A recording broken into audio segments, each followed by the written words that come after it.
रस्सी इसे इंग्लिश में रोप कहते हैं। माचिस इसे इंग्लिश में मैचिस कहते हैं। दूरबीन इसे इंग्लिश में विनोक्यूलर कहते हैं। दिशा सूचक यंत्र इसे इंग्लिश में कंपास कहते हैं। हाथ के दस्ताने इसे इंग्लिश में ग्लव्स कहते हैं।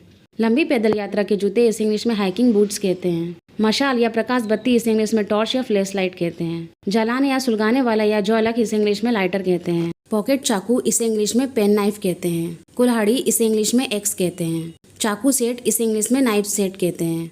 लालटेन या कंदील या लैंप इसे इंग्लिश में लेंटर्न कहते हैं। चूल्हा इसे इंग्लिश में बर्नर कहते हैं। आरामदायक कुर्सी इसे इंग्लिश में डेक चेयर कहते हैं और इसे इंग्लिश में बारबेक्यू ग्रिल कहते हैं। चिमटा इसे इंग्लिश में टोंग्स कहते हैं।